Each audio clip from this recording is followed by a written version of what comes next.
আসসালামু আলাইকুম Ahmatullah. Honours guide বিডিতে আপনাদের সবাইকে স্বাগতম।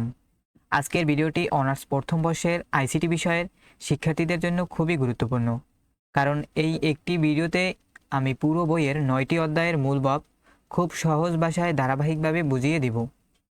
আপনারা যদি পরীক্ষার আগে অল্প সময়ে পুরো বই রিভিশন করতে চান, তাহলে এই ভিডিওটি শেষ পর্যন্ত দেখুন। চলুন আর দেরি না করে শুরু করা যাক। অধ্যায় 1, তথ্য ও যোগাযোগ পদ্ধতি এবং কম্পিউটার সিস্টেমের ভূমিকা। এই অধ্যায়ের মূল ভাব। এই অধ্যায়ে মূলত আলোচনা করা হয়েছে তথ্য কী, তারপর উপত্য কী, তথ্য ও যোগাযোগ প্রযুক্তি কী, যোগাযোগের পদ্ধতি, তারপর কম্পিউটার কিভাবে কাজ করে, কম্পিউটার সিস্টেমের বিভিন্ন অংশ, আইসিটি আমাদের জীবনে কিভাবে ব্যবহৃত হয়। এই টপিকগুলোই এই অধ্যায়ের আলোচনা করা হয়েছে। তো শুরুতে তথ্য কী। তথ্য আছে যে উপত্য প্রক্রিয়াজাত করে অর্থপূর্ণ ও ব্যবহারযোগ্য করা হয় তাকে তথ্য বলে। উদাহরণ, একজন ছাত্রের নাম্বার যেমন বাংলায় 80 অথবা ইংরেজিতে 75, আইসিটি 90, এগুলো শুধু সংখ্যা, তাই এগুলো হলো ডাটা বা উপত্য। যখন বলা হলো যে মোট নম্বর 245 অথবা জিপিএ 4 বা 5, এখন এটি অর্থপূর্ণ হয়েছে, তাই এটিকে আমরা বলবো তথ্য। তো উপত্য কি? যে উপত্য হলো এমন কিছু কাঁচা তথ্য, র ফ্যাক্টস, যার এখনো কোনো অর্থ নেই, যেমন 25, 80, রহিম ঢাকা ইত্যাদি। এগুলো একা কোনো সিদ্ধান্ত দেয় না, তাই এগুলো হচ্ছে ডাটা। ডাটা ও ইনফরমেশনের পার্থক্য, যেমন ডাটা হচ্ছে কাঁচা উপাত্ত আর ইনফরমেশন হচ্ছে প্রক্রিয়াজাত তথ্য। ডাটার অর্থ নেই এবং ইনফরমেশনের অর্থপূর্ণ। আর ডাটা হচ্ছে বিশ্লেষণ করা হয়নি আর ইনফরমেশন বিশ্লেষণ করা হয়েছে। ডাটা হচ্ছে ইনপুট আর ইনফরমেশন হচ্ছে আউটপুট। তারপর তথ্য ও যোগাযোগ প্রযুক্তি আইসিটি কি? অর্থাৎ কম্পিউটার, ইন্টারনেট ও অন্যান্য প্রযুক্তি ব্যবহার করে তথ্য সংগ্রহ, সংরক্ষণ, প্রক্রিয়াকরণ এবং আদান প্রদান করার প্রযুক্তিকে আইসিটি বলে। তো আইসিটির উপাদান হচ্ছে hardware, software, data, people, communication. তো হার্ডওয়্যার হচ্ছে যা স্পর্শ করা যায়, যেমন monitor, keyboard, mouse, CPU, printer, এগুলো সবই স্পর্শ করা যায়। আর সফটওয়্যার হচ্ছে যা স্পর্শ করা যায় না, যেমন Windows, MS Word, Chrome, Photoshop, এগুলো আর কি। তারপর হচ্ছে ডাটা। ডাটা হচ্ছে কম্পিউটারে সংরক্ষিত তথ্য। আর পিপল কি? যারা কম্পিউটার ব্যবহার করে, যেমন স্টুডেন্ট, টিচার, প্রোগ্রামার। আর কমিউনিকেশন, তথ্য এক জায়গা থেকে অন্য জায়গায় পাঠানো, যেমন ইন্টারনেট, ওয়াইফাই, মোবাইল নেটওয়ার্ক। এ হচ্ছে আইসিটি এর প্রধান 5টি উপাদান। তারপর হচ্ছে যোগাযোগ। কমিউনিকেশন কি? এক ব্যক্তি থেকে অন্য ব্যক্তির কাছে তথ্য পাঠানোর প্রক্রিয়াকে যোগাযোগ বলে। যোগাযোগের উপাদান হচ্ছে সেন্ডার, তারপর হচ্ছে মেসেজ, তারপর মিডিয়াম, তারপর রিসিভার, আর হচ্ছে ফিডব্যাক। অর্থাৎ তুমি যদি মেসেঞ্জারে তোমার কোনো বন্ধুকে মেসেজ পাঠাও, তাহলে সেন্ডার হচ্ছে তুমি, আর যে লেখাটি পাঠাবে সেটি হচ্ছে মেসেজ। আর মিডিয়াম হচ্ছে যে মাধ্যম, মানে ইন্টারনেট।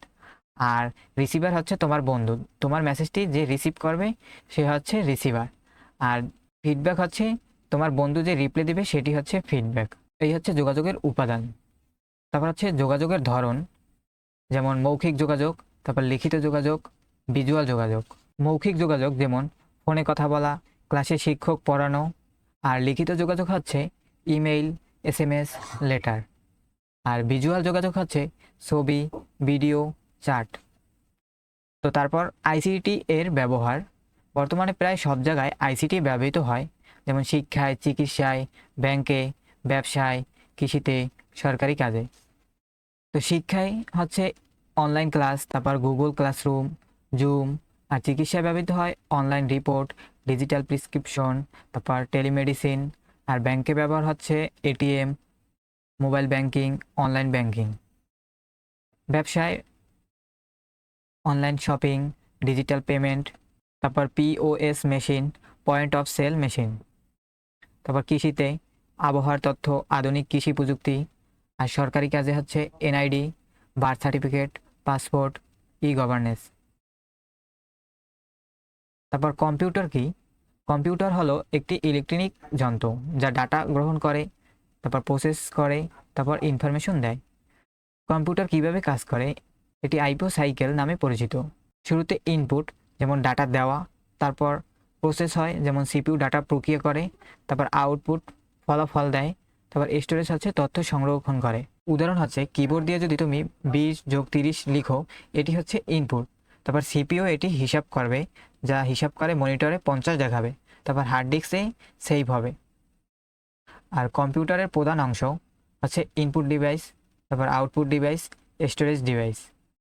ইনপুট ডিভাইস আছে যা দিয়ে ডাটা দেওয়া হয়, যেমন কিবোর্ড, মাউস, স্ক্যানার, মাইক্রোফোন।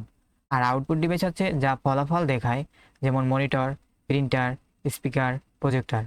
আর স্টোরেজ ডিভাইস হচ্ছে যেখানে তথ্য জমা থাকে, যেমন hard disk, SSD, pen drive, memory card. তারপর কম্পিউটারের বৈশিষ্ট্য, এর বৈশিষ্ট্য হচ্ছে দ্রুত কাজ করে, ভুল কম করে, অনেক তথ্য সংরক্ষণ করতে পারে, একই কাজ বারবার করতে পারে, তারপর ক্লান্ত হয় না। আর কম্পিউটারে কিছু সীমাবদ্ধতা থাকে, যেমন নিজে চিন্তা করতে পারে না, তারপর মানুষের নির্দেশ ছাড়া কাজ করতে পারে না, বিদ্যুৎ ছাড়া চলে না, তারপর ভুল নির্দেশ দিলে ভুল ফল দেয়। তারপর আইসিটি এর সুবিধা, এটা হচ্ছে দ্রুত যোগাযোগ করা যায়, সময় বাঁচে, তারপর খরচ কমায়, তারপর অনলাইন শিক্ষা নেওয়া যায়, ঘরে বসে কাজ, তারপর ফ্রিল্যান্সিং, অনলাইন ব্যবসা। আর আইসিটি এর অসুবিধা, সাইবার অপরাধ, হ্যাকিং, গোপনীয়তা নষ্ট, আসক্তি এবং ভুয়ো খবর। পরীক্ষার জন্য গুরুত্বপূর্ণ প্রশ্ন: তথ্য ও যোগাযোগ প্রযুক্তি কি? কম্পিউটার কি? তথ্য ও যোগাযোগ প্রযুক্তির সুবিধা ও অসুবিধা বর্ণনা করো। সামাজিক যোগাযোগের বৃদ্ধিতে আইসিটির ব্যবহার লিখো। তথ্য প্রক্রিয়াকরণ চক্রের সুবিধা ও অসুবিধা সমূহ আলোচনা করো। সিস্টেম ইউনিট বলতে কী বোঝায়? এই প্রশ্নগুলো একবার দেখে নেবে। তারপর হচ্ছে অধ্যায় 2, কম্পিউটার হার্ডওয়্যার এবং সফটওয়্যার।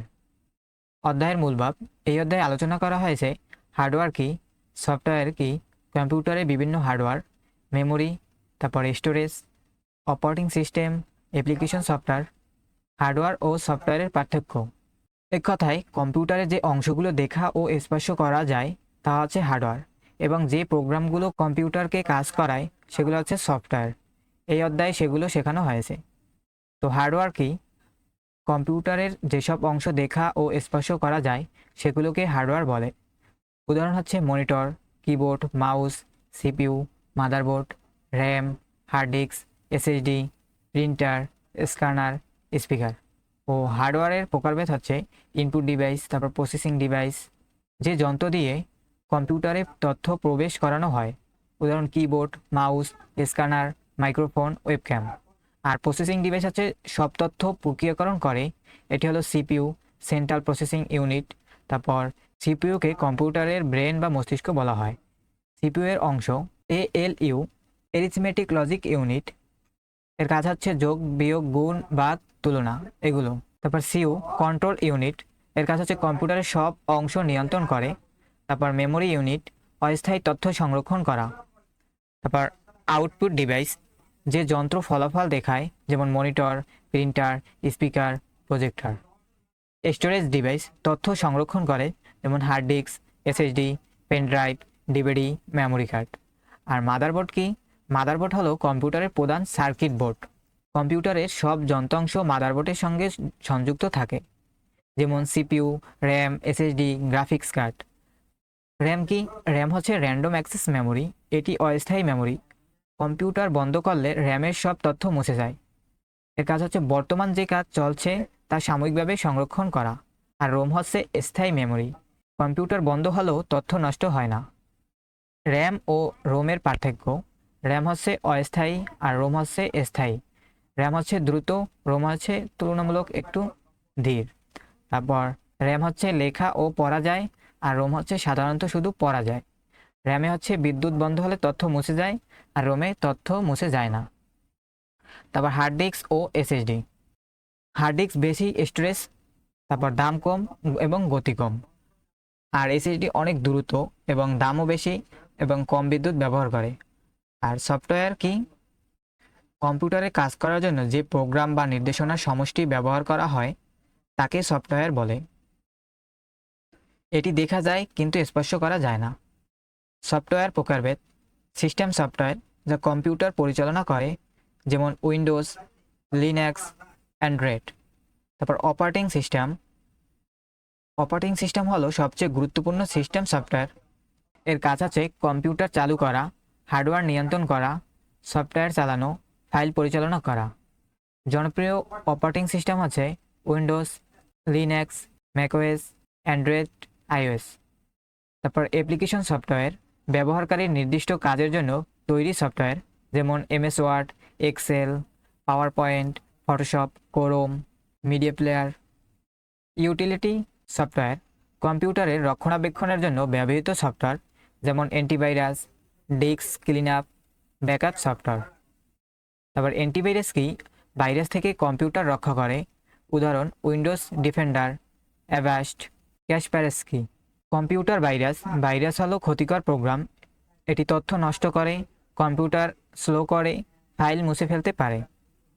ভাইরাস থেকে বাঁচার উপায়: অ্যান্টিভাইরাস ব্যবহার, অচেনা পেনড্রাইভ ব্যবহার না করা, তারপর সন্দেহজনক ইমেল না খোলা, তারপর নিয়মিত আপডেট করা। হার্ডওয়্যার ও সফটওয়্যারের পার্থক্য হচ্ছে হার্ডওয়্যার স্পর্শ করা যায়, সফটওয়্যার স্পর্শ করা যায় না। আর হার্ডওয়্যার হচ্ছে যন্ত্রাংশ আর সফটওয়্যার হচ্ছে প্রোগ্রাম। হার্ডওয়্যার নষ্ট হতে পারে আর সফটওয়্যার হচ্ছে ডিলিট হতে পারে। আর হার্ডওয়্যারের উদাহরণ হচ্ছে কিবোর্ড আর সফটওয়্যারের উদাহরণ হচ্ছে MS ওয়ার্ড, ফটোশপ এগুলো। পরীক্ষার জন্য গুরুত্বপূর্ণ প্রশ্ন: ইনপুট ডিভাইস কি? তারপর ওএমআর কি? আকার আয়তনের উপর নির্ভর করে ডিজিটাল কম্পিউটারের শ্রেণীবিভাগ আলোচনা করো। তারপর কম্পিউটার হার্ডওয়্যার কাকে বলে? সিস্টেম ইউনিট বলতে কি বোঝায়? OCR এর কার্যপ্রণালী ও সুবিধাসমূহ লিখো। র্যাম ও রমের মধ্যে পার্থক্য লিখো। হাব ও সুইচের মধ্যে কোনটি উত্তম এবং কেন? মডেম এর কার্যপ্রণালী এর ব্যবহার ও সুবিধাদি লিখো। অপারেটিং সিস্টেম সফটওয়্যারের প্রকারভেদসমূহ আলোচনা করো। হার্ডওয়্যার ও সফটওয়্যারের মধ্যে পার্থক্য লিখো। এখন অধ্যায় 3, ওয়ার্ড প্রসেসিং অ্যাপ্লিকেশনের পরিচিতি। এই অধ্যায়ে আলোচনা করা হয়েছে ওয়ার্ড প্রসেসিং কি, মাইক্রোসফট ওয়ার্ড কি, MS ওয়ার্ডের বিভিন্ন অংশ, নতুন ডকুমেন্ট তৈরি, টেক্সট টাইপ ও এডিট করা, ফন্ট ও প্যারাগ্রাফ ফরম্যাটিং, তারপর টেবিল, পিকচার, শেপ যোগ করা, তারপর হেডার, ফোল্ডার, পেজ নাম্বার, তারপর প্রিন্ট ও PDF তৈরি। এক কথায় এই অধ্যায়ে শেখানো হয়েছে মাইক্রোসফট ওয়ার্ড ব্যবহার করে কিভাবে সুন্দরভাবে বিভিন্ন ধরনের ডকুমেন্ট তৈরি করা যায়। ওয়ার্ড প্রসেসিং হলো কম্পিউটারের সাহায্যে লেখা তৈরি, সম্পাদনা, সংরক্ষণ ও প্রিন্ট করার প্রক্রিয়া। উদাহরণ হচ্ছে আবেদনপত্র, তারপর CV, রিপোর্ট, প্রশ্নপত্র, নোটিশ, অফিসের চিঠি। তারপর ওয়ার্ড প্রসেসিং সফটওয়্যার কি? যে সফটওয়্যার দিয়ে লেখা তৈরি ও সম্পাদনা করা হয় তাকে ওয়ার্ড প্রসেসিং সফটওয়্যার বলে, যেমন Microsoft Word, Google Docs, LibreOffice Writer, WPS writer. Microsoft Word কি?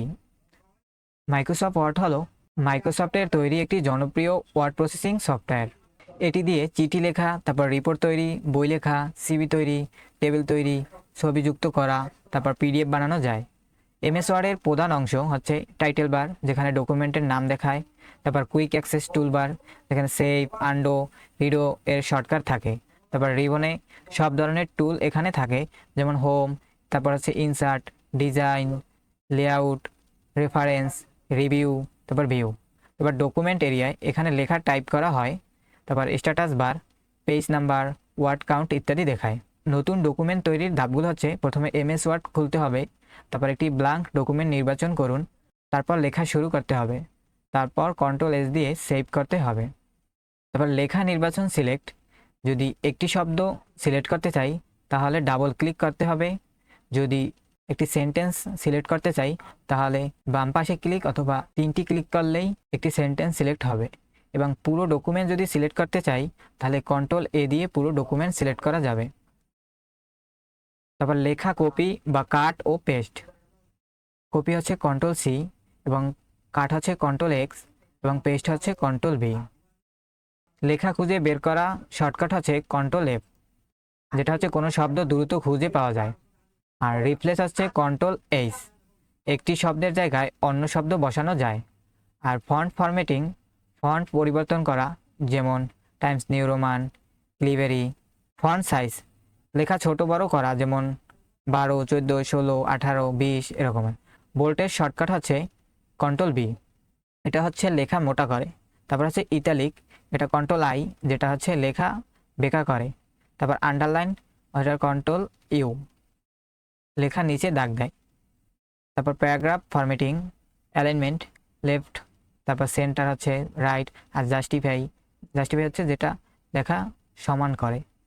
তারপর লাইন স্পেসিং, লাইনগুলো মধ্যকার দূরত্ব বাড়ানো বা কমানো। তারপর ইনডেন্ট, প্যারাগ্রাফের শুরুতে ফাঁকা জায়গা রাখে। তারপর বুলেটস ও নাম্বারিং তালিকা তৈরি ব্যবহার করা হয়, যেমন কম্পিউটার, কিবোর্ড, মাউস, অথবা এরকমের নাম্বারিং হচ্ছে কম্পিউটার, কিবোর্ড, মাউস, এই যে নাম্বারিং, আর এইগুলো হচ্ছে বুলেটস। তারপর টেবিল তৈরি, শুরুতে ইনসার্টে যেতে হবে, সেখান থেকে টেবিল নিতে হবে। এটি ব্যবহার করা হয় মার্কশিটে, তারপর রুটিন, হিসাব, ফলাফল এগুলোতে। তারপর পিকচার ইনসার্ট, প্রথমে ইনসার্টে যেতে হবে, সেখান থেকে পিকচার্স, এটি হচ্ছে ছবি যোগ করা যায়। তারপর হচ্ছে শেপ, ইনসার্ট থেকে শেপসে যেতে হবে, এর ব্যবহার হচ্ছে অ্যারো শেপ নেওয়া যায়, সার্কেল নেওয়া যায়, রেক্ট্যাঙ্গেল, তারপর ফ্লো চার্ট। তারপর হচ্ছে ওয়ার্ড আর্ট, এটি হচ্ছে সুন্দর ডিজাইনের লেখা তৈরি করে। তারপর হেডার ও ফোল্ডার, হেডার হচ্ছে প্রতিটি পৃষ্ঠার উপরে অংশে লেখা, যেমন অনার্স ফার্স্ট ইয়ার আইসিটি, এটি হচ্ছে হেডার। আর ফোল্ডার কি, প্রতিটি পৃষ্ঠার নিচের অংশে লেখা। তারপর পেজ নাম্বার হচ্ছে এটা ইনসার্টে গিয়ে পেজ নাম্বার সিলেক্ট করতে হবে, প্রতিটি পৃষ্ঠায় নম্বর দেওয়া হয়। তারপর হচ্ছে বানান পরীক্ষা, স্পেলিং চেক, এটা হচ্ছে রিভিউ থেকে স্পেলিং অ্যান্ড গ্রামারে যেতে হবে, এটির কাজ হচ্ছে ভুল বানান শনাক্ত করা। তারপর হচ্ছে প্রিন্ট, এটির শর্টকাট হচ্ছে কন্ট্রোল পি, এটি দিয়ে ডকুমেন্ট প্রিন্ট করা যায়। তারপর হচ্ছে পিডিএফ তৈরি, সেই পেজে গিয়ে পিডিএফ সিলেক্ট করে পিডিএফ তৈরি করে নিতে হবে। তারপর হচ্ছে এমএস ওয়ার্ডের ব্যবহার, এমএস ওয়ার্ড ব্যবহার হয় যেমন অফিসে, স্কুল কলেজে, তারপর বিশ্ববিদ্যালয়, আদালত, ব্যাংক, ব্যবসা, বই প্রকাশনা। এমএস ওয়ার্ডের সুবিধা, সহজে লেখা যায়, তারপর ভুল সংশোধন করা যায়, তারপর ছবি যোগ করা যায়, তারপর টেবিল তৈরি করা যায়, পিডিএফ বানানো যায়, তারপর ডকুমেন্ট প্রিন্ট করা যায়। এমএস ওয়ার্ডের কিছু গুরুত্বপূর্ণ শর্টকাট কি, কন্ট্রোল এস হচ্ছে save, control C copy, control B paste, control X cut, control Z undo, control Y redo, control B bold, control I italic, control U underline, control P print, control F find, control H replace, control A select all. পরীক্ষার জন্য গুরুত্বপূর্ণ প্রশ্ন হচ্ছে document কি, তারপর word processing প্যাকেজের সুবিধাসমূহ লেখো, ফরম্যাটিংয়ের প্রয়োজনীয়তা কী, তারপর হচ্ছে স্মার্ট আর্ট কী ও স্মার্ট আর্ট ব্যবহারের প্রয়োজনীয়তা কী, তারপর ওয়ার্ড আর্ট কী, তারপর ওয়ার্ড আর্ট ব্যবহারের প্রয়োজনীয়তা লিখো, ড্রাফট ক্যাপ ব্যবহারের প্রয়োজনীয়তা লিখো, প্রতীক চিহ্ন ব্যবহারের প্রয়োজনীয়তা লিখো।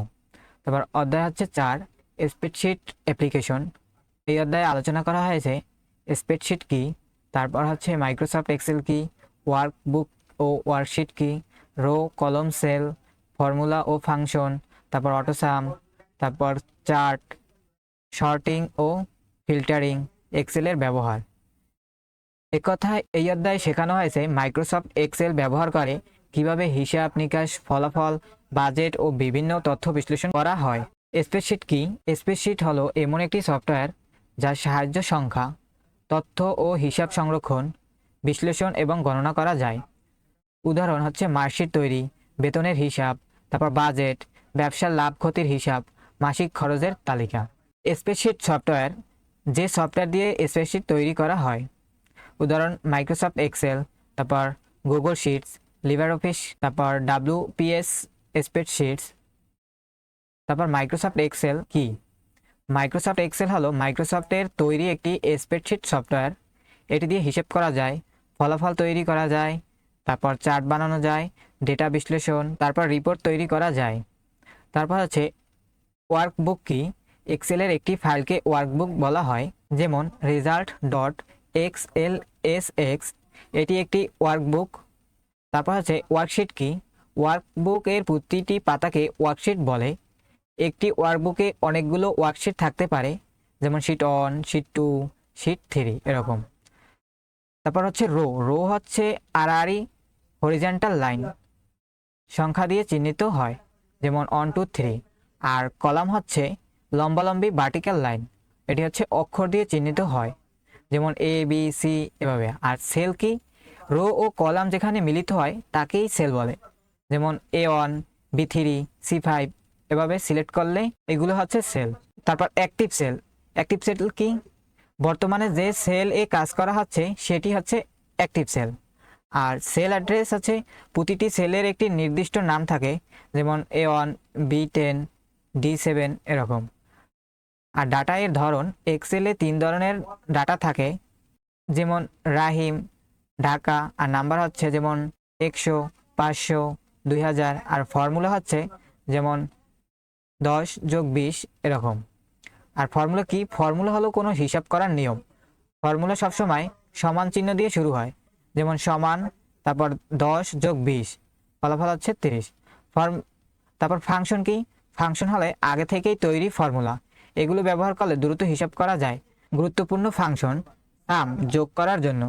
উদাহরণ, শুরুতে সমান দিয়ে তারপর সাম সিলেক্ট করতে হবে, তারপর যে দুটি সেল যোগ করব সেই দুটি সেল সিলেক্ট করে দিলেই তারপর ইন্টার বাটনে ক্লিক করলেই আমরা ফলাফল পাবো।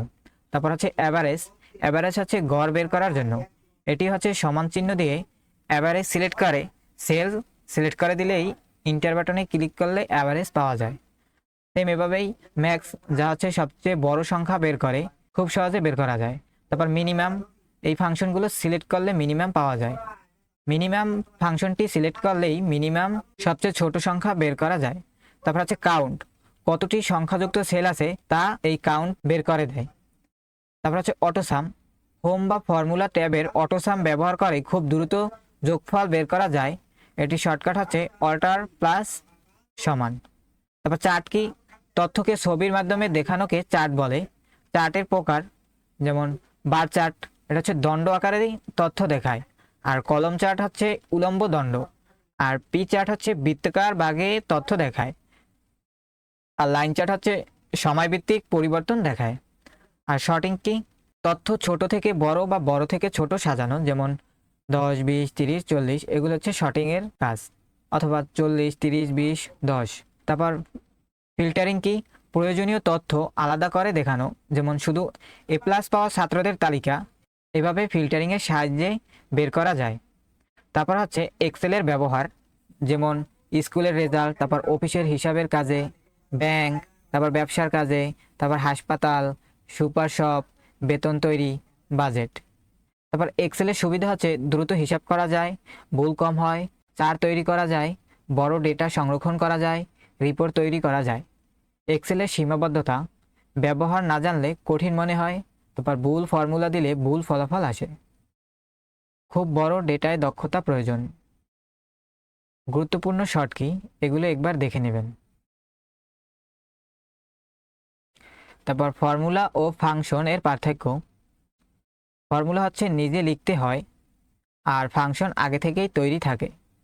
এই অধ্যায়ে পরীক্ষার জন্য গুরুত্বপূর্ণ প্রশ্ন, স্প্রেডশিট কি, এর ব্যবহার লিখো। এক্সেল ব্যবহারের সীমাবদ্ধতাগুলো বর্ণনা করো। ওয়ার্কশিট এবং ওয়ার্কবুকের মধ্যে পার্থক্যগুলো লিখো। ডেটা ম্যানেজমেন্ট কি? ডেটা ম্যানেজমেন্ট স্প্রেডশিট অ্যাপ্লিকেশনের গুরুত্ব আলোচনা করো। মাইক্রোসফট এক্সেলের ডেটা টাইপ এবং তাদের ব্যবহার আলোচনা করো। তারপর হচ্ছে রো, কলাম ও সেল ব্যাখ্যা করো। তারপর হচ্ছে ফর্মুলা ও ফাংশনের মধ্যে পার্থক্য লিখো। তারপর শর্টিং কেন প্রয়োজন, ডেটা টেলিভিশন বা ডেটার বৈধতা কী, তারপর হচ্ছে ডেটা ডেলিটেশন বা ডেটার বৈধতা কী, তারপর ডেটার বৈধতার প্রয়োজনীয়তা আলোচনা করো। শর্টিং ও ফিল্টারিংয়ের পার্থক্য লিখো। অধ্যায় 5, প্রেজেন্টেশন অ্যাপ্লিকেশন।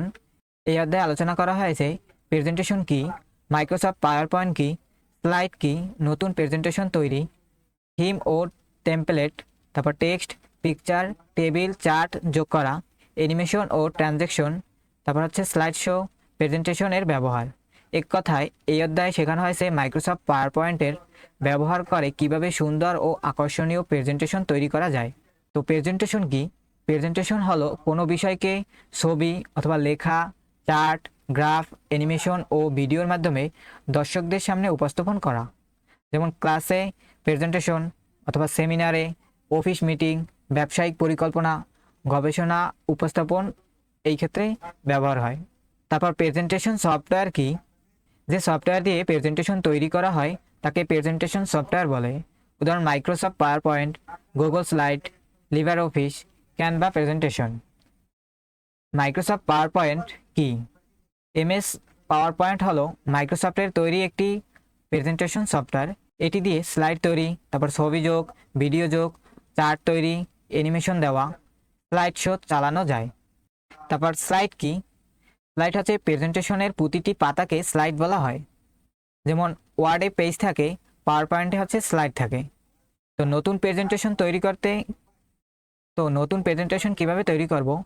শুরুতে মাইক্রোসফট পাওয়ার পয়েন্ট চালু করতে হবে, দেন একটি ব্ল্যাঙ্ক প্রেজেন্টেশন নির্বাচন করতে হবে, তারপর থিম নির্বাচন করতে হবে, দেন স্লাইড তৈরি শুরু হবে। তো থিম কি? থিম হলো প্রেজেন্টেশনের রং, ডিজাইন ও ফন্টের প্রস্তুতিকৃত স্টাইল। সুবিধা: সুন্দর ডিজাইন, সময় সাশ্রয়, সব স্লাইড একই রকম দেখায়। তারপর হচ্ছে টেমপ্লেট কি? টেমপ্লেট হলো আগে থেকেই তৈরি একটি সম্পূর্ণ প্রেজেন্টেশনের নমুনা, যেখানে ডিজাইন ও লেআউট প্রস্তুত থাকে। তারপর টেক্সট যোগ করা। প্রথমে ইনসার্ট থেকে টেক্সট বক্স, এখানে শিরোনাম বা মূল লেখা হয়। তারপর পিকচার যোগ করা। ইনসার্ট থেকে পিকচার্স, এর মাধ্যমে ছবি যোগ করা যায়।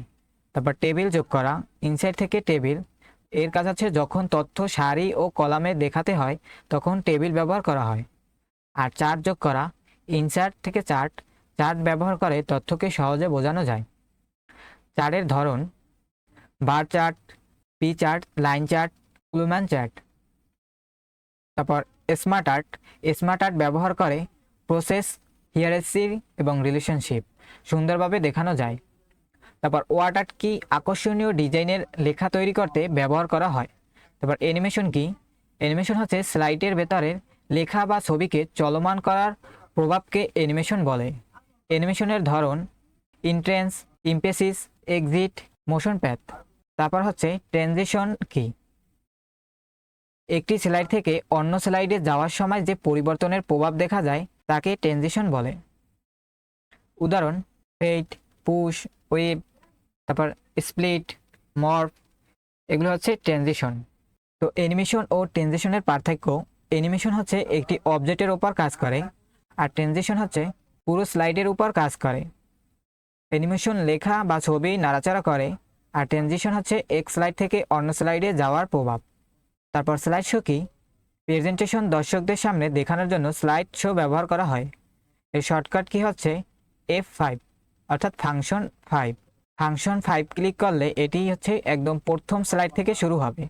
আর যদি শিফট ফাংশন 5 কি ব্যবহার করি তাহলে বর্তমান যে স্লাইডে অবস্থান থাকবে সেই স্লাইড থেকে শুরু হবে। তো প্রেজেন্টেশন সংরক্ষণ, এটি হচ্ছে Ctrl+S চাপলে সেভ করা যাবে। পাওয়ার পয়েন্ট ফাইলের এক্সটেনশন হচ্ছে .pptx। তারপর পিডিএফ তৈরি, ফাইল, তারপর হচ্ছে সেভ অ্যাজ, দেন পিডিএফ। এর মাধ্যমে প্রেজেন্টেশন পিডিএফ আকারে সংরক্ষণ করা যায়। পাওয়ার পয়েন্টের ব্যবহার হচ্ছে শিক্ষা প্রতিষ্ঠানে, অফিস, তারপর ব্যবসা, সেমিনার, প্রশিক্ষণ, গবেষণা, অনলাইন ক্লাস। তারপর পাওয়ার পয়েন্টের সুবিধা: সহজে তথ্য উপস্থাপন করা যায়, ছবি ও ভিডিও ব্যবহার করা যায়, তারপর অ্যানিমেশন দেওয়া যায়, চার্ট ব্যবহার করা যায়, দর্শকদের আকর্ষণ করে। আর পাওয়ার পয়েন্টের সীমাবদ্ধতা হচ্ছে অতিরিক্ত অ্যানিমেশন মনোযোগ নষ্ট করতে পারে। তারপর বিদ্যুৎ ও কম্পিউটার ছাড়া ব্যবহার করা যায় না। তারপর বোল্ড ডিজাইনে প্রেজেন্টেশন আকর্ষণীয় হয় না। গুরুত্বপূর্ণ শর্ট কি? এগুলো দেখে নেবেন। এই অধ্যায়ে পরীক্ষার জন্য গুরুত্বপূর্ণ প্রশ্ন হচ্ছে: প্রেজেন্টেশন কি, এর প্রয়োজনীয়তা লিখো, উপস্থাপনা অ্যাপ্লিকেশনের গুরুত্ব আলোচনা করো, স্লাইড শো চালানোর পদ্ধতি সম্পর্কে লিখো, তারপর মাল্টিমিডিয়া প্রেজেন্টেশন কি, মাইক্রোসফট পাওয়ার পয়েন্টের প্রধান ব্যবহারগুলো লিখো, থিম ও টেমপ্লেট এর মধ্যে পার্থক্য লিখো, অ্যানিমেশন ও ট্রানজিশনের মধ্যে পার্থক্য উদাহরণসহ ব্যাখ্যা করো, পাওয়ার পয়েন্টের 10টি গুরুত্বপূর্ণ শর্ট কি লিখো, তারপর মাল্টিমিডিয়া প্রেজেন্টেশন কিভাবে দেখাবে সেটি লিখো। এখন আমরা অধ্যায় 6 দেখব, গোপনীয়তা ও নিরাপত্তা। এই অধ্যায়ে আলোচনা করা হয়েছে গোপনীয়তা কি, নিরাপত্তা কি, সাইবার নিরাপত্তা, পাসওয়ার্ড, হ্যাকিং, কম্পিউটার ভাইরাস, তারপর ম্যালওয়্যার, ফিশিং, ওটিপি ও 2 ফ্যাক্টর, তারপর নিরাপদ ইন্টারনেট ব্যবহার। এক কথায় এই অধ্যায়ের উদ্দেশ্য হলো নিজের তথ্য ও ডিভাইসকে অনলাইনে নিরাপদ রাখা। তো গোপনীয়তা কি? গোপনীয়তা হলো ব্যক্তিগত তথ্য অন্যের অনুমতি ছাড়া প্রকাশ না হওয়া। উদাহরণ: NID number, mobile number, bank account, password, তারপর ইমেল, এগুলো ব্যক্তিগত তথ্য। তারপর হচ্ছে নিরাপত্তা, সিকিউরিটি কি? তথ্য কম্পিউটার ও নেটওয়ার্কের অনুমোদিত প্রবেশ, তারপর চুরি বা ক্ষতি থেকে রক্ষা করাকে নিরাপত্তা বলে। তারপর সাইবার নিরাপত্তা, ইন্টারনেট ও কম্পিউটারের তথ্যকে হ্যাকিং, ভাইরাস ও অন্যান্য আক্রমণ থেকে রক্ষা করার ব্যবস্থা হলো সাইবার নিরাপত্তা। তারপর পাসওয়ার্ড কি? পাসওয়ার্ড হলো এমন একটি গোপন কোড যা ব্যবহারকারীর অ্যাকাউন্ট সুরক্ষিত রাখে। শক্তিশালী পাসওয়ার্ডের বৈশিষ্ট্য হচ্ছে কমপক্ষে 12টি দিবেন, তারপর বড় ও ছোট হাতের অক্ষর রাখবেন, তারপর কিছু সংখ্যা রাখবেন অ্যান্ড কিছু বিশেষ চিহ্ন। তারপর ওটিপি কি? ওটিপি হলো একবার ব্যবহারযোগ্য নিরাপত্তা কোড। ব্যাংক, বিকাশ, নগদ বা ইমেইলের লগইনের সময় ওটিপি আসে। তারপর টু ফ্যাক্টর অথেন্টিকেশন কি? পাসওয়ার্ডের পাশাপাশি ওটিপি বা অথেন্টিকেটর অ্যাপ ব্যবহার করে অতিরিক্ত নিরাপত্তা নিশ্চিত করাকে টু ফ্যাক্টর অথেন্টিকেশন বলে। এর সুবিধা হচ্ছে পাসওয়ার্ড চুরি হলেও অ্যাকাউন্ট সহজে হ্যাক করা যায় না। তারপর হ্যাকিং কি?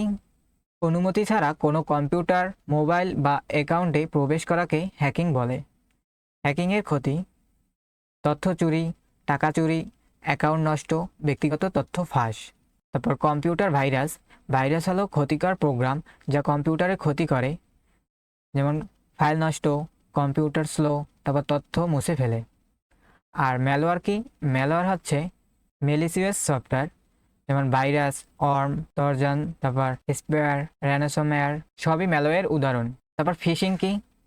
ভুয়া ওয়েবসাইট, তারপর ইমেল বা এসএমএস এর মাধ্যমে পাসওয়ার্ড অথবা ওটিপি বা ব্যাংকের তথ্য চুরি করার প্রতারণাকে ফিশিং বলে। অর্থাৎ কেউ ব্যাংকের নামে ভুয়া লিঙ্ক পাঠিয়ে লগ ইন করতে বলল, এটি হচ্ছে ফিশিং। তারপর স্প্যাম কি? অপ্রয়োজনীয় বা অবাঞ্ছিত ইমেলকে স্প্যাম বলা হয়। তারপর অ্যান্টিভাইরাস কি? অ্যান্টিভাইরাস হলো এমন সফটওয়্যার যা ভাইরাস শনাক্ত করে এবং অপসারণ করে।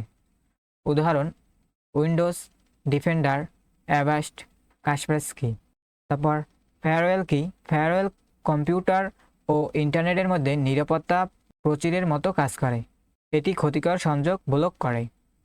নিরাপদ ইন্টারনেট ব্যবহারের নিয়ম: শক্তিশালী পাসওয়ার্ড ব্যবহার করা, তারপর ওটিপি কাউকে না দেওয়া, তারপর অচেনা লিঙ্কে ক্লিক না করা, তারপর অ্যান্টিভাইরাস ব্যবহার করা, তারপর সফটওয়্যার আপডেট রাখা, আর পাবলিক ওয়াইফাইতে গুরুত্বপূর্ণ কাজ এড়িয়ে চলা।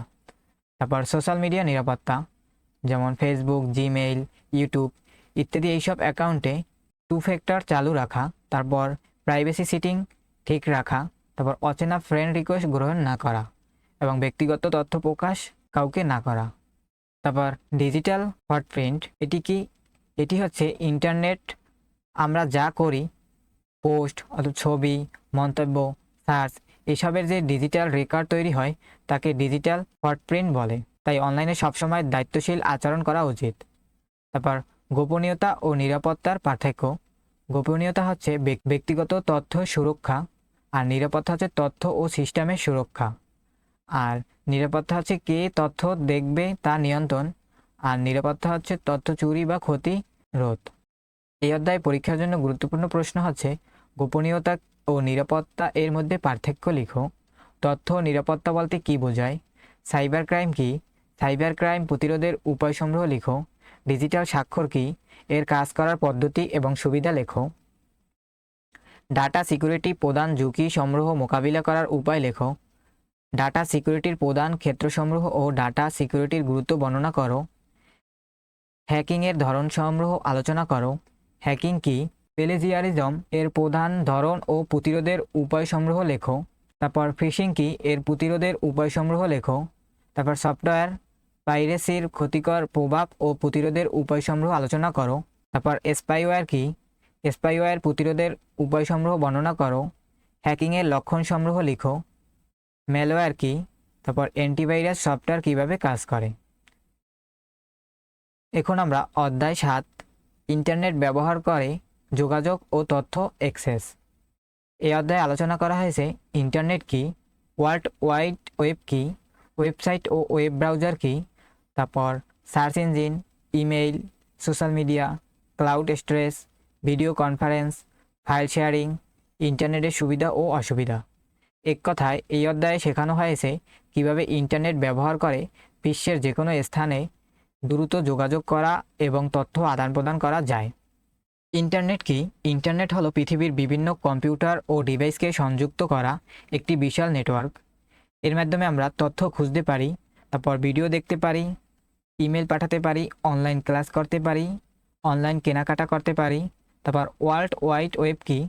ওয়ার্ল্ড ওয়াইড ওয়েব হলো ইন্টারনেটে থাকা ওয়েবসাইটগুলোর সমষ্টি, যেমন www.google.com, তারপর www.wikipedia.org। ওয়েবসাইট কি? অনেকগুলো ওয়েব পেজের সমষ্টিকে ওয়েবসাইট বলে, যেমন বিশ্ববিদ্যালয়ের ওয়েবসাইট, তারপর সংবাদপত্রের ওয়েবসাইট, ই কমার্স ওয়েবসাইট। তারপর ওয়েব ব্রাউজার কি? যে সফটওয়্যার দিয়ে ওয়েবসাইট দেখা যায় তাকে ওয়েব ব্রাউজার বলে। উদাহরণ Google Chrome, Mozilla Firefox, Microsoft Edge, Opera, Safari. Search engine কি? ইন্টারনেটে প্রয়োজনীয় তথ্য খুঁজে বের করার সেবাকে সার্চ ইঞ্জিন বলে, যেমন গুগল, বিং, ইয়াহু এগুলো। তারপর হচ্ছে ইমেইল। ইমেইল বা ইলেকট্রনিক মেইল হলো ইন্টারনেটের মাধ্যমে চিঠি বা বার্তা পাঠানোর ব্যবস্থা। ইমেলের সুবিধা হচ্ছে দ্রুত বার্তা পাঠানো যায়, ছবি ও ফাইল পাঠানো যায়, তারপর কম খরচ হয়, বিশ্বের যে কোনো স্থানে পৌঁছানো যায়। ইমেইলের প্রধান অংশ একটা হচ্ছে টু, যেটা হচ্ছে প্রাপকের ইমেল ঠিকানা, যাকে পাঠাবেন। সাবজেক্ট হচ্ছে বিষয়ের শিরোনাম। তারপর বডি, বডি হচ্ছে মূল বার্তা। তারপর হচ্ছে অ্যাটাচমেন্ট, ফাইল সংযুক্ত করা, যে ফাইলটি পাঠাবেন সেই ফাইলটি। তারপর সোশ্যাল মিডিয়া কি? সোশ্যাল মিডিয়া হচ্ছে যেসব অনলাইন প্ল্যাটফর্মে মানুষ যোগাযোগ ও তথ্য শেয়ার করে সেগুলোকে সোশ্যাল মিডিয়া বলে, যেমন Facebook, Messenger, WhatsApp, YouTube, Instagram, LinkedIn. তারপর ভিডিও কনফারেন্স, ইন্টারনেট ব্যবহার করে ভিডিওর মাধ্যমে দূরে থাকা মানুষের সঙ্গে মিটিং বা ক্লাস করাকে ভিডিও কনফারেন্স বলে, যেমন Zoom, Google Meet, Microsoft Teams. তারপর ক্লাউড স্টোরেজ। ক্লাউড স্টোরেজ হলো ইন্টারনেটে তথ্য সংরক্ষণ করার ব্যবস্থা, যেমন গুগল ড্রাইভ, অন ড্রাইভ, তারপর হচ্ছে ড্রপ বক্স। এর সুবিধা হচ্ছে যে কোনো জায়গা থেকে ফাইল ব্যবহার করা যায়, তারপর ফাইল হারিয়ে যাওয়ার ঝুঁকি কমে, তারপর সহজে শেয়ার করা যায়। আর ফাইল শেয়ারিং কি? ইন্টারনেটের মাধ্যমে অন্যের কাছে ফাইল পাঠানো বা ভাগ করে নেওয়াকে ফাইল শেয়ারিং বলে, যেমন হচ্ছে গুগল ড্রাইভ লিঙ্ক, তারপর হচ্ছে ইমেল অ্যাটাচমেন্ট, তারপর হোয়াটসঅ্যাপ ডকুমেন্ট। ও ডাউনলোড ও আপলোড কি? ডাউনলোড হচ্ছে ইন্টারনেট থেকে নিজের ডিভাইসে ফাইল আনা, যেমন পিডিএফ ডাউনলোড করা। আর আপলোড হচ্ছে নিজের ডিভাইস থেকে ইন্টারনেটে ফাইল পাঠানো, যেমন ইউটিউবে ভিডিও আপলোড করা। তো অনলাইন কমিউনিকেশনের সুবিধা হচ্ছে দ্রুত যোগাযোগ, কম খরচ, তারপর সময় সাশ্রয়, অনলাইন শিক্ষা, অনলাইন ব্যবসা, দূরে থেকেও কাজ করা। তারপর অনলাইন কমিউনিকেশনের অসুবিধা হচ্ছে ভুয়া খবর ছড়ানো, সাইবার অপরাধ, ব্যক্তিগত তথ্য চুরি, তারপর হচ্ছে ইন্টারনেট আসক্তি, এগুলো হচ্ছে অসুবিধা। আর নিরাপদ ইন্টারনেটের ব্যবহার হচ্ছে শক্তিশালী পাসওয়ার্ড ব্যবহার করো এবং ওটিপি কাউকে দিও না, অচেনা লিঙ্কে ক্লিক না করা, নিরাপদ ওয়েবসাইট ব্যবহার করা, তারপর গুরুত্বপূর্ণ তথ্য শেয়ার করার আগে যাচাই করা। তারপর ইন্টারনেটের ব্যবহার শিক্ষা, চিকিৎসা, ব্যাংকিং, ব্যবসা, চাকরির আবেদন, সরকারি সেবা, বিনোদন, এগুলো হচ্ছে ইন্টারনেটের ব্যবহার। তারপর ইন্টারনেটের সুবিধা হচ্ছে দ্রুত তথ্য পাওয়া যায়, বিশ্বব্যাপী যোগাযোগ করা যায়, অনলাইন ক্লাস করা যায় এবং ঘরে বসে কাজ করা যায়, অনলাইন কেনাকাটা করা যায়। আর ইন্টারনেটের অসুবিধা হচ্ছে হ্যাকিং, ভাইরাস, প্রতারণা, সময়ের অপচয়, তারপর গোপনীয়তা নষ্ট হওয়ার ঝুঁকি। ওয়েবসাইট ও ওয়েব ব্রাউজারের পার্থক্য হচ্ছে ওয়েবসাইট হচ্ছে তথ্য সমৃদ্ধ ওয়েব পেজের সমষ্টি, আর ওয়েব ব্রাউজার হচ্ছে ওয়েবসাইট দেখার সফটওয়্যার। উদাহরণ বিশ্ববিদ্যালয়ের ওয়েবসাইট, আর ওয়েব ব্রাউজার হচ্ছে উদাহরণ হচ্ছে ক্রোম বা ফায়ারফক্স। আপলোড ও ডাউনলোডের পার্থক্য, আপলোড হচ্ছে নিজের ডিভাইস থেকে ইন্টারনেটে পাঠানো, আর ডাউনলোড হচ্ছে ইন্টারনেট থেকে নিজের ডিভাইসে আনা। এই অধ্যায়ে পরীক্ষার জন্য গুরুত্বপূর্ণ প্রশ্ন: ইন্টারনেট কি, এর ব্যবহার লেখো। ইন্টারনেটের বৈশিষ্ট্য ও ব্যবহার সমূহ আলোচনা করো। ইন্টারনেট ব্যবহারের সুবিধা ও অসুবিধা আলোচনা করো। আইপি অ্যাড্রেসের কাজ, সুবিধা ও অসুবিধা সমূহ আলোচনা করো। ডেটা মাস্কিং এর গুরুত্ব বর্ণনা করো। ম্যাক অ্যাড্রেসের ধরন, কাজ এবং ব্যবহারের সুবিধা ও অসুবিধা সমূহ লেখো। নেটওয়ার্ক কনফিগারেশন গুরুত্ব বর্ণনা করো। ওয়াইফাই কি, এর ব্যবহারের সুবিধা ও অসুবিধা আলোচনা করো। তারপর ব্রডব্যান্ড কি, এর ব্যবহারের সুবিধা ও অসুবিধা আলোচনা করো। স্প্যাম কি, এর সুবিধা ও অসুবিধা সমূহ আলোচনা করো। ইমেল কি, এর প্রধান অংশগুলো ব্যাখ্যা করো। স্প্যামের সুবিধা ও অসুবিধা আলোচনা করো। তারপর ব্যক্তিগত গোপনীয়তা সংরক্ষণের উপায়সমূহ লেখো। তারপর সামাজিক নেটওয়ার্ক কি, ইউআরএল কি। তারপর ইন্টারনেট থেকে তথ্য স্থানান্তরের সাধারণ ধাপসমূহ আলোচনা করো। এখন আমরা অধ্যায় আর দেখব উদীয়মান প্রযুক্তি। এই অধ্যায়ে আলোচনা করা হয়েছে উদীয়মান প্রযুক্তি কী, ডাটা অ্যানালাইটিক্স, তারপর আর্টিফিশিয়াল ইন্টেলিজেন্স, তারপর machine learning, Internet of Things, তারপর robotics, cloud computing, big data, তারপর ব্লকচেইন, ভবিষ্যতের প্রযুক্তি ও কর্মসংস্থান। এক কথায় এই অধ্যায়ে বর্তমান ও ভবিষ্যতের আধুনিক প্রযুক্তি এবং সেগুলো ব্যবহার সম্পর্কে আলোচনা করা হয়েছে। উদীয়মান প্রযুক্তি কী? যেসব নতুন প্রযুক্তি দ্রুত উন্নত হচ্ছে এবং ভবিষ্যতে মানুষের জীবন ও কাজের ধরন বদলে দেবে, সেগুলোকে উদীয়মান প্রযুক্তি বলা হয়। যেমন আর্টিফিশিয়াল ইন্টেলিজেন্স, তারপর হচ্ছে মেশিন লার্নিং, ডাটা অ্যানালাইজ, তারপর রোবোটিক্স, তারপর blockchain, cloud computing, internet of Things. তারপর ডাটা অ্যানালিটিক্স কি? ডাটা অ্যানালিটিক্স হলো অনেক তথ্য সংগ্রহ, বিশ্লেষণ এবং সেখান থেকে গুরুত্বপূর্ণ সিদ্ধান্ত বের করার প্রক্রিয়া। উদাহরণ, একটি দোকান শুরুতে দেখে যে কোন পণ্য বেশি বিক্রি হচ্ছে, তারপর সেই তথ্য বিশ্লেষণ করে তারা ভবিষ্যতে কোন পণ্য বেশি আনবে তা সিদ্ধান্ত নেয়। এটি ব্যবহার হয় ব্যবসায়, তারপর ব্যাংক, তারপর হাসপাতাল, শিক্ষা, তারপর সরকার। তারপর হচ্ছে আর্টিফিশিয়াল ইন্টেলিজেন্স কি? আর্টিফিশিয়াল ইন্টেলিজেন্স হলো এমন প্রযুক্তি যার মাধ্যমে কম্পিউটার বা যন্ত্র মানুষের মতো চিন্তা, শেখা এবং সিদ্ধান্ত নেওয়ার চেষ্টা করে। উদাহরণ হচ্ছে চ্যাটজিপিটি, তারপর হচ্ছে গুগল অ্যাসিস্ট্যান্ট। তারপর এআই এর ব্যবহার চিকিৎসা, শিক্ষা, ব্যাংকিং, কৃষি, নিরাপত্তা, শিল্প কারখানা। তারপর মেশিন লার্নিং হলো এআই এর একটি শাখা। এতে কম্পিউটার পূর্বের তথ্য থেকে নিজে নিজে শিখে এবং ভবিষ্যতে আরও ভালো সিদ্ধান্ত নেয়। উদাহরণ, ইউটিউবের ভিডিও সাজেশন, তারপর ফেসবুকের পোস্ট সাজেশন, তারপর নেটফ্লিক্স এর মুভি রিকমেন্ডেশন। তারপর এআই ও মেশিন লার্নিংয়ের পার্থক্য। এআই হচ্ছে মানুষের মতো বুদ্ধিমত্তা তৈরি, আর মেশিন লার্নিং হচ্ছে তথ্য থেকে শেখার পদ্ধতি। এআই হচ্ছে বড় ধারণা, আর মেশিন লার্নিং হচ্ছে এআই এর একটি অংশ।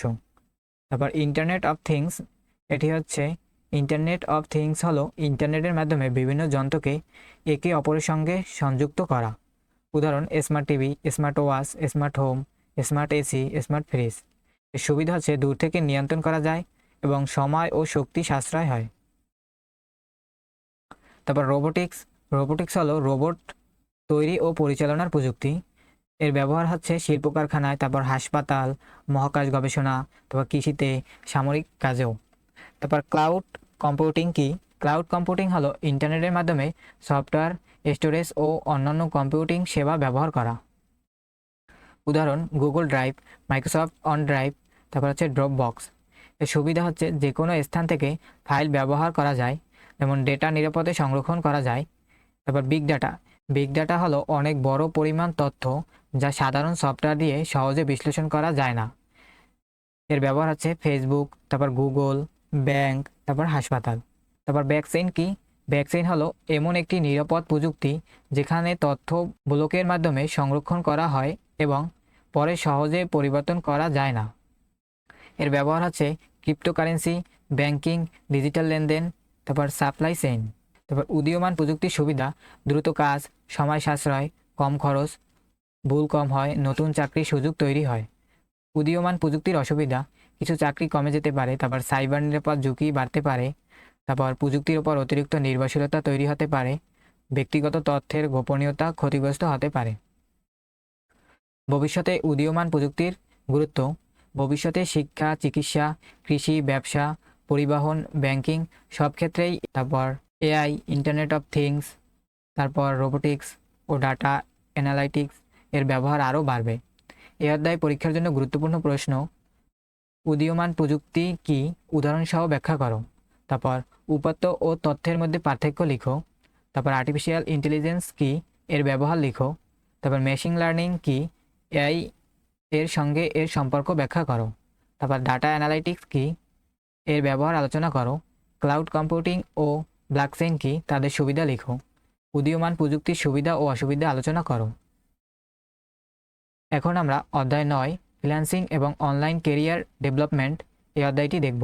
এই অধ্যায়ে আলোচনা করা হয়েছে ফ্রিল্যান্সিং কি, অনলাইন কেরিয়ার কি, ফ্রিল্যান্সার হওয়ার ধাপ, তারপর অনলাইন মার্কেটপ্লেস, প্রয়োজনীয় দক্ষতা, পোর্টফোলিও, তারপর ক্লায়েন্টের সঙ্গে যোগাযোগ, আয় গ্রহণের উপায়, তারপর ফ্রিল্যান্সিংয়ের সুবিধা ও অসুবিধা।